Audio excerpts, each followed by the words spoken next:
तो अब आप बोलेंगे ये क्या रेहान भैया आप ये क्या लिख दिए, स्टेटमेंट्स लिए भाई। अभी स्टेटमेंट्स हमारा पोस्टुलेट को हम स्टेटमेंट्स कहते हैं, तो आप हमारा ये थ्योरम वगैरह नहीं, थ्योरम हम करना पड़ता है प्रूफ, तो उसका कुछ पहले रूल्स होता है। इफ टू लाइन अगर दो लाइन इंटरसेक्ट ईच अदर, मतलब आपस में कटती है, इंटरसेक्ट ईच अदर आपस में, इनके में इस तरीके होता है। If two line intersect each other, काटती है आपस में, वो अगर क्रॉस करती है, कटती है, then the vertically opposite angles are equal. उसके जो वर्टिकली अपोजिट एंगल्स हो गए आमने सामने के, इसके आमने सामने मतलब आमने सामने के, उसके अपोजिट एंगल्स, इसके आमने सामने, इसके आमने सामने वाले, इसके इधर के, इसके इधर के आमने सामने वाले एंगल, ये एक हो गया, एक ये हो गया, वो इक्वल होते हैं। कैसे रेहान भैया ये क्या है? अरे भाई थ्योरम है, इसको प्रूफ करना पड़ेगा। आप इसको ना नहीं कह सकते, इसको प्रूफ ही करना पड़ेगा। इसके लिए आप कुछ सवाल नहीं कर पाएंगे, चलेगा कोर्ट में लड़ने के लिए, ये कैसे हो सकता है कि हम थ्योरम को प्रूफ ही करेंगे, हम कैसे मान ले कि इक्वल होते हैं, वो सब काम मत करने लगेगा, ठीक है।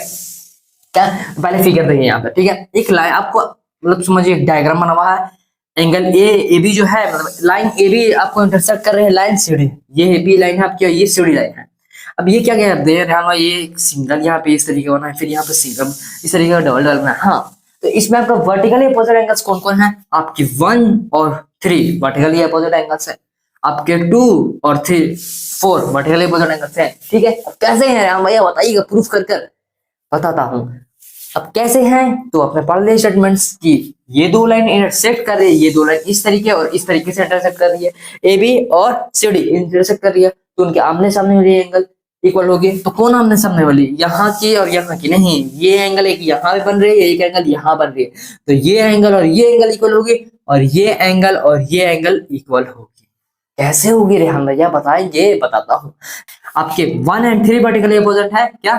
Angle 1 and angle 3 vertically opposite angle, बाहर में कितना शॉर्टकट मारने लगे आप, अच्छा। फिर एंगल 2 एंड एंगल 4 है आपके वर्टिकली अपोजिट एंगल्स। अब कैसे हैं तो उसको हमको प्रूफ करना पड़ेगा। अब कैसे प्रूफ करे रेहान भैया? बहुत चक्कर। रेहान भैया यहाँ पे आपका टेंशन नहीं लेना, रेहान भैया प्रूफ करेगा, आपको सिखाएगा, इजीली सिखाएगा, ओके। तो आपका अपना सॉल्यूशन स्टार्ट कर देना। किस तरीके से आपको पता है कि लाइन साइड एंगल से भैया थ्योरम हो, कुछ हो, लाइन साइड एंगल्स का कोई भी क्वेश्चन है तो उसमें गिवन स्टेटमेंट फलान डमकान बहुत जरूरी होता है, इसको लिपअप होती करना पड़ता है, बहुत बहुत ये नाजुक चीज है भाई। तो क्या हमको सॉल्यूशन यहाँ पे करना ही है, हमको करना है प्रूफ। तो हम क्या करेंगे, लिखेंगे गिवन। अब हमको गिवन इसमें क्या दे हुए रेहान भैया, यहाँ आपको गिवन क्या दिख रहा है रेहान भैया? इस क्वेश्चन में मतलब इस थ्योरम में आपको गिवन क्या दिख रहा है? यहाँ तो ये क्वेश्चन नहीं दिया हुआ है, अब हमको इसको क्वेश्चन ही की तरह ट्रीट करके हमको प्रूफ करना पड़ेगा भाई, समझिए क्वेश्चन दिया हुआ, ठीक है।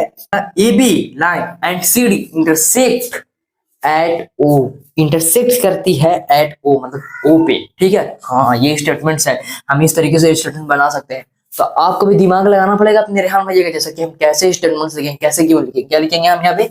A B and C D, A B ये क्या है भैया, बी नहीं लिखने आता है रेहान भैया, A B and C D intersect, क्या इंटरसेक्ट आपस में कटम कटम करती, कटाई, ठीक है। उनके इन दोनों में लड़ाई है, एकदम वो ले लड़ाई है, यानी दुश्मन इंटरसेक्ट एट ओ, ओ पे इंटरसेक्ट करते हैं, ये हो गया गिवन। अब प्रूफ क्या करना है रेहान भैया? तो हमको इसमें प्रूफ क्या करना है रेहान भैया? प्रूफ देखिएगा, तो प्रूफ क्या करना है वही तो इंपॉर्टेंट होता है। टू प्रूफ, प्रूफ क्या करना है रेहान भैया बताएंगे? प्रूफ करना पड़ेगा angle 1 is equal to 3 and angle 2 is equal to 4। मतलब हमको यहाँ पे angle 1 is equal to angle 3 करना पड़ेगा and angle 2 is equal to angle 4। हाँ रेहान भैया ये करना पड़ेगा। तो चलिए हम अपना गाड़ी स्टार्ट की है, गियर दी है, अब गाड़ी पुर चलना स्टार्ट हो जाएगी, ये प्रूफ। अब हमारी गाड़ी स्केलेटर देखिए, ये हमारे पेट्रोल मतलब हमारी गाड़ी स्टार्ट की मैंने किक से, यहाँ पे मैंने गियर शिफ्ट कर दिया, ठीक है। गियर कर दिया फर्स्ट गियर में, आप गाड़ी का क्लच छूटेगा और गाड़ी आगे बढ़ना स्टार्ट हो जाएगी, ओके। अब कैसे करेंगे आप तो देखिए, पहले मैं इसके लिए एक और रफ यहाँ पे बना लेता हूँ, एक डायग्राम, छोटा डायग्राम बनाता हूँ, फिर दिखने में दिक्कत हो, ठीक है।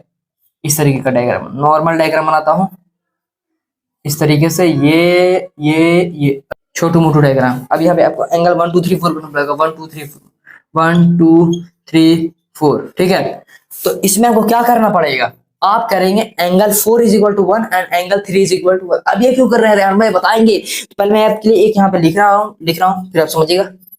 एंगल 4 प्लस एंगल 1 4, आपको दो एंगल का सम 180 डिग्री का। अब क्यों करना पड़ेगा, आपको कुछ दिमाग लगाना पड़ेगा भाई। Angle 4 is equal to 180 degree and angle 4 is equal to 180 degree. क्योंकि ये देखिए ये एक हमारा पॉइंट है और एंगल 4 और एंगल 1 का हम सम अपना 180 डिग्री लिख सकते हैं कि नहीं, बिल्कुल लिख सकते हैं भाई। ये स्ट्रेट एंगल है।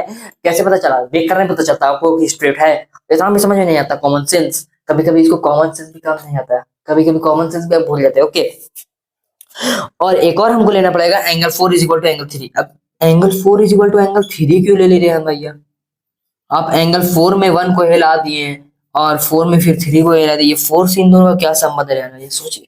अगर 4 का हम कुछ यहाँ पे वैल्यू लाए तो इसमें से हमारा 4 का कुछ वैल्यू निकल सकता है, 1 और 3 से हमारा 4 का कुछ वैल्यू, हाँ यार भैया निकल सकता है। आप दिमाग लगाते हैं भैया, आप पर हमको भरोसा है, करिए भरोसा।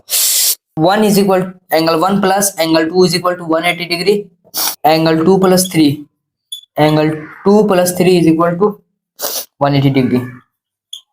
अब ये हम इतना सारा क्यों लिखे हैं, इसका कुछ कारण बताइएगा रेहान भाई। ये लिखे हम अपने लीनियर पेयर की वजह से। क्यों लिखे हैं, लीनियर पेयर, ठीक है। मैं यहाँ पे अभी सिर्फ ऐसा लिख रहा हूँ, लेकिन आगे से मैं एलपी सिर्फ लिख दूंगा, क्या, लीनियर पेयर एंगल्स की वजह से मैंने लिखा है ये लीनियर पेयर। हाँ ये देखिए भाई, ये लीनियर पेयर है, ये लीनियर पेयर है, ये लीनियर पेयर है, सब तो लीनियर ही पेयर है आपस में। हाँ भाई भैया ये तो लीनियर पेयर है। अब हम इसमें मान लेते हैं इक्वेशन, इसको हम मान लेते हैं इक्वेशन फर्स्ट और इसको हम मान लेते हैं equation second. Equation first and second हमने मान लिया है।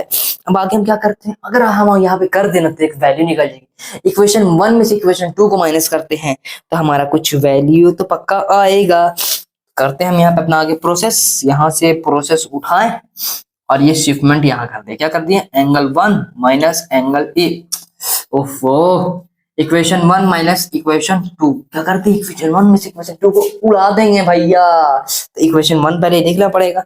इक्वेशन 1 है हमारा angle 4 plus 1 minus angle 4 plus angle 3 is equal to 180 degree minus 180 degree.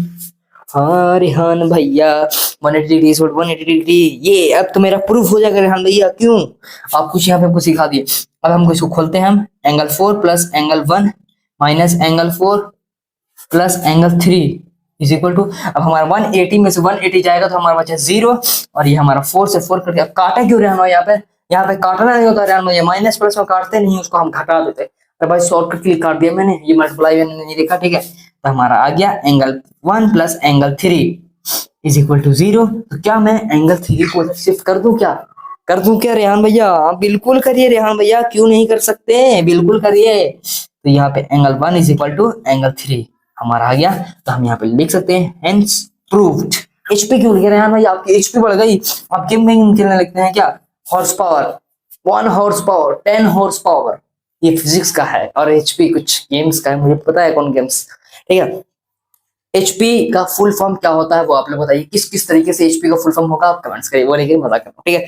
तो आपको मैंने यहाँ पे प्रूफ करके दिखा दिया, angle 1 is equal to angle 3 हमको यहाँ पे करना था। तो हमारा angle 1 is equal to angle 3 proof हो गया। तो क्या मैं angle 2 is equal to angle 4 को लिख सकता हूँ कि नहीं, प्रूफ बिल्कुल लिख सकते हैं भैया। रेहान भैया के पास अब कैसे लिखोगे, तो वो आपको, ये आपका होमवर्क रहेगा कि एंगल 2 को आप एंगल 4 से प्रूफ करके दिखाइए। ये आपका हो गया होमवर्क, आपका टास्क, ओके। तो मैंने आपको जैसे बता दिया कैसे प्रूफ करना। अब